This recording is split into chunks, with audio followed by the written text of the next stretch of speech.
طرح سے چیزیں شیپ ہوئی ہیں اس میں آپ کو کلیئرلی نومبر 2022 کے بعد سے آپ کو نظر آتا ہے کہ general Asim Munir, field marshal general Asim Munir نے اپنے آپ کو ایک بہت ہی زیرک، سمارٹ، کلیور اور روتھلیس سیاستدان کے طور پہ انہوں نے اپنے آپ کو پریزنٹ کیا ہے، جنہوں نے تمام رائٹ بٹن دبائے ہیں جس کے ذریعے وہ مزید سے مزید طاقتور ہوتے چلے جا رہے ہیں۔ یہ اس وقت کی اقسام ٹوٹل ہے، کوئی چیز کسی وقت بھی بیک فائر کر سکتی ہے، وہ ایک آل ٹوگیدر ڈفرنٹ کہانی ہے۔ تو اب وہ ظاہر ہے اس شوز میں جا رہے ہیں، لیکن اب اس کے ساتھ کچھ بڑے انٹرسٹنگ، بڑے امپورٹنٹ قسم کے کوشچنز جو ہیں اس پوری سچویشن کے ساتھ نتی ہیں۔ اس میں جو کوشچن جو میرے ذہن میں ہمیشہ کوشچن رہا ہے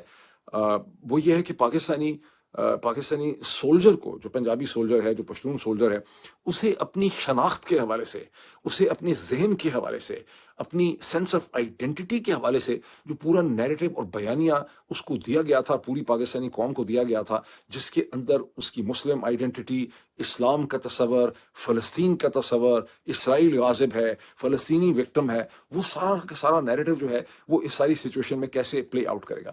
اس سلسلے میں ایک بڑی انٹرسٹنگ ڈبیٹ جو ہے وہ پاکستان کی فارموسٹ جو ڈیفنس اینڈ اسٹیبلشمنٹ میٹرز کی ریسپیکٹڈ اسکالر ہیں، ڈاکٹر عائشہ صدیقہ آغا، جو اس وقت برطانیہ میں ہیں، انہوں نے اس پہ ایک بڑی انٹرسٹنگ ڈبیٹ چھیڑی ہے، اور میں سمجھتا ہوں درجنوں انٹیلیجنٹ لوگ جو ہیں وہ اس ڈبیٹ میں پارٹیسپیٹ کر رہے ہیں۔ یہ کیا کانٹیکسچلائزیشن اس کی یہ ہے کہ سینیٹر مصطفیٰ کھوکھر جو ہیں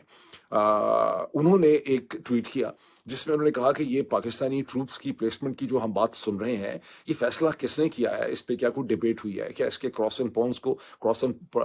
اینڈ کونس کو دیکھا گیا ہے، کیا اس کی پرمیشن کس نے دی ہے، اور اس کی کیا امپلیکیشنز ہو سکتی ہیں۔ ان تمام چیزوں پہ بات کرنے کی ضرورت ہے۔ انہوں نے اپنا کنسرن شو کیا، جیسے میں ہر دفعہ اپنے ویلاگ میں اپنا کنسرن جو ہے اس حوالے سے شو کرتا ہوں۔ اب اس کے اوپر ڈاکٹر عائشہ صدیقہ آغا نے ایک کوٹ ٹویٹ لکھا۔ اس کوٹ ٹویٹ کے اوپر میں نے بھی ایک کوٹ ٹویٹ جو ہے لکھا ہے، ایک سوال میں نے ریز کیا ہے ڈاکٹر عائشہ صدیقہ سے۔ اسے آپ اگر جو آپ لوگ ٹویٹر پہ ہیں اسے آپ جا کے دیکھیے، اس کے نیچے ایک بہت رچ ڈبیٹ جو ہے وہ ہو رہی۔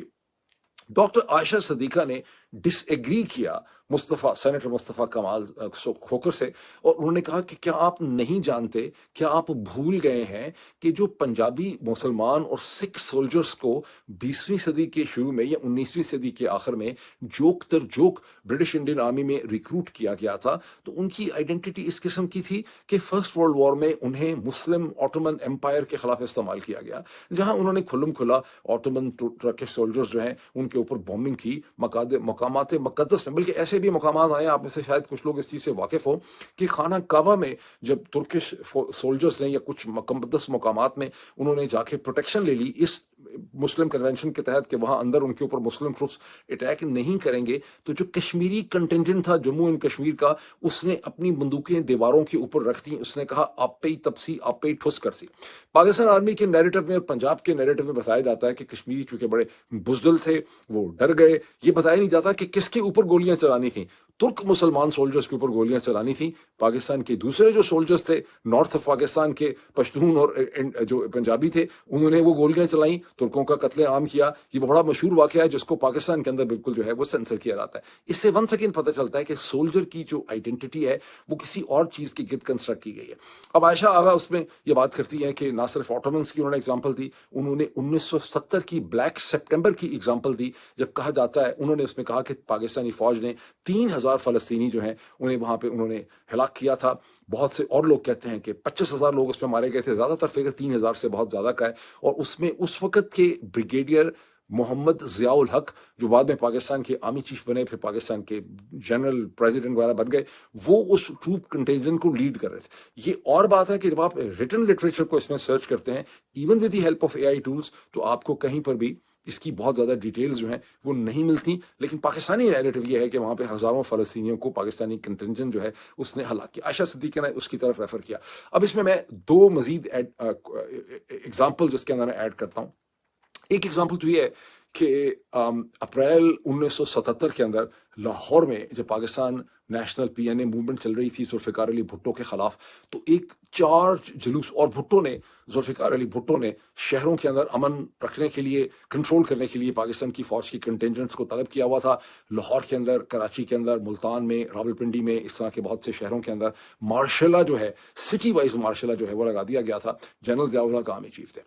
تو میرا خیال ہے یہ اپریل کی 2 تاریخ کی بات ہے، یہ جو بھی ہے، لیکن اپریل 1977 میں جب ایک چارج کراؤڈ جس میں جماعت اسلامی کا بہت زیادہ کمپوننٹ تھا، PNA کا کراؤڈ تھا، اس نے لاہور کی مال روڈ پہ مسجد شہداء سے نکل کے مارچ کیا۔ یہ مسجد شہداء کی طرف وہ مارچ کر رہے تھے، تو وہاں پہ جو آرمی کی ڈپلائمنٹ تھی اس سے کہا گیا، ان کو روکا گیا، ان کو اعلان کیا گیا کہ گولی مار دیں گے۔ جب انہوں نے ایک لائن کراس کی تو گولی چلی، جس کے نتیجے میں 2 لوگ جاں بحق ہوئے، 9 یا مزید لوگ جو ہیں وہ زخمی ہوئے۔ وہاں سے ایک بڑا انٹرسٹنگ نیریٹو شیپ کیا گیا۔ وہ نیریٹو وہ تھا جس سے جنرل چشتی جو ہیں وہ اکثر، جن کی کچھ عرصہ پہلے رحلت ہوئی ہے، جنرل چشتی نے سینکڑوں دفعہ اس واقعے کو ٹیلی ویژن پروگرامز میں اور ڈفرینٹ جگہوں پہ ڈسکرائب کیا۔ ان کا کہنا یہ تھا کہ جب یہ واقعہ ہوا تو دیکھا گیا کہ سینکڑوں گولیاں ٹروپس نے چلائیں، لیکن صرف 2 لوگوں کو گولی لگی، یہ 9 لوگ جو ہیں وہ زخمی ہوئے۔ باقی جو گولیاں تھیں پاکستانی سولجرز نے، فوج کے، وہ انہوں نے ہوا میں آگے پیچھے بلڈنگز کو مار دیں۔ وہاں سے نیریٹو یہ شیپ کیا گیا کہ فوج نے، ہائی کمانڈ نے محسوس کیا کہ اگر عوام کے خلاف پاکستان کی فوج کو استعمال کیا جائے گا تو ٹروپس کا ڈسپلن خراب ہو جائے گا، بیکاز وہ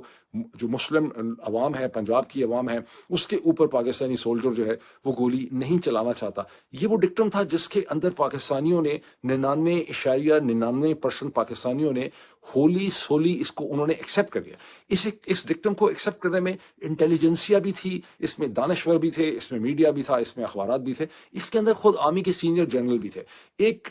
سے زیادہ بہت سینئر آرمی کے جو آفیسر ہیں، جنرلز ہیں، ریٹائرڈ ہیں، وہ مجھ سے یہ آرگومنٹ کرتے رہے کہ پاکستان کے لوگ جب سڑکوں پہ نکل آئیں گے، PTI کے اندر کیپیسٹی نہیں ہے ان کو نکالنے کی، جب واقعی لوگ سڑکوں پہ نکلیں گے تو پاکستان کی فوج جو ہے، اس کا سپاہی کبھی بھی پاکستان کے لوگوں کے اوپر گولی جو ہے وہ نہیں چلائے گا۔ اور جب 26 نومبر 2024 کو، اور میں ہمیشہ ان کو کہتا تھا کہ نہیں، آپ کی اپنی جو، میں کہ دیکھیں، میرا جیسا آدمی، چھوٹا منہ بڑی بات، میں سویلین، میں ایک اینالسٹ، میں ایک صحافی، میرے پاس کوئی ٹائٹل نہیں، تو میں جو بڑے بڑے لوگ جن کے پاس بڑے بڑے ٹائٹل ہیں توپوں کے سائز کے، کوئی جنرل، میجر جنرل، کوئی لیفٹیننٹ جنرل، اس سے میں یہ کہتا تھا کہ سر آپ کی انڈرسٹینڈنگ ملٹری اسٹرکچر کے حوالے سے، کسی بھی ملٹری کے اسٹرکچر کے حوالے سے خاصی ڈیفیشینٹ لگتی ہے، تو بات صحیح نہیں لگتی، لیکن وہ کہتے رہے کہ نہیں کرے گا، اور میں ان کو بتانے کی کوشش کرتا رہا کہ نہیں، ملٹری کا اسٹرکچر اس طرح سے کام نہیں کرتا، یہ ایک آرڈر کے اوپر چلتے ہیں، یہ ایک پروفیشنل لائن ہوتی ہے جس کو لے کر چلتے ہیں، ان کے پاس کوئی ڈیسیژن میکنگ کی صلاحیت جو ہے وہ نہیں ہوتی۔ جب 26 نومبر 2024 کو قتل عام کیا اسلام آباد میں، جو گولی چلائی مسلسل چلتی تھی، ابھی تو زیادہ تر جن 14 لاشوں کی بات ہوتی ہے وہ تو وہ سنائپر فائر کی ہے نا، جو دن کے 3:30 بجے سے رات کے 7:30 8 بجے تک کی لوگ ہیں جو زخمی یا ہلاک ہو کے، جن کی لاشیں پہنچی ہیں زخمی حالت میں، جو لوگ پیمز پر پہنچے، جو لوگ پولی کلینک میں پہنچے، رات کے 11:47 کے بعد جو فائر ہوا تر اس کا تو کوئی حساب کتاب ہی نہیں ہے۔ بہرحال I don't want to go into the details۔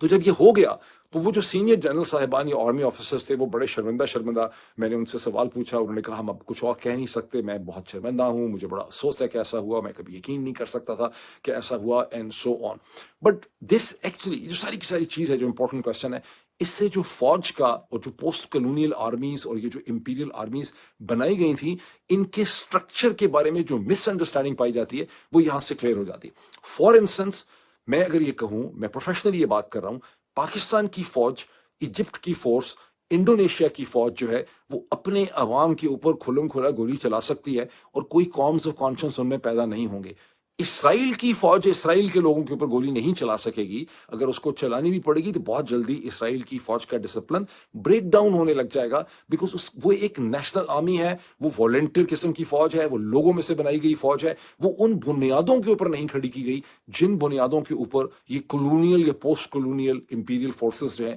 وہ کھڑی کی گئی۔ یہ ایک پروفیشنل پوائنٹ ہے جس کو سمجھنا، جب پاکستانی بدقسمتی یہ ہے، جب آپ پروفیشنل طریقے سے چیزوں کا انالیسس کرتے ہیں، چونکہ سارا نیریٹو جعلی مصنوعی بنایا گیا ہے، وہ نیریٹو کریک کرنے لگ جاتا ہے، اور جو بیچارہ اینالسٹ ہوتا ہے غریب، اس کے پیچھے یہ پڑ جاتے ہیں، کبھی ایک مقدمہ قائم کرتے ہیں، کبھی دوسرا مقدمہ قائم کرتے ہیں۔ میں اب اس کی آپ کو دوسری، یہ جو ساری کہانی جنرل چشتی نے بنائی تھی، یہ نیریٹو بنیادی طور پہ میں یہ سمجھتا ہوں کہ اس وقت ان کو بتا دیا گیا تھا ٹروپس کو کہ آپ لوگوں نے سیدھی گولیاں نہیں مارنی ہیں، ورنہ کوئی بھی پروفیشنل ٹروپس، یہ ہو نہیں سکتا کہ فوج کا اوپر سے آرڈر آؤ کہ اسٹریٹ گولی ماریں تو وہ بلڈنگز میں گولیاں مار دیں، ہوائیں میں گولی ماریں۔ یہ نیریٹو شیپ کیا گیا تھا۔ ظاہر ہے کہ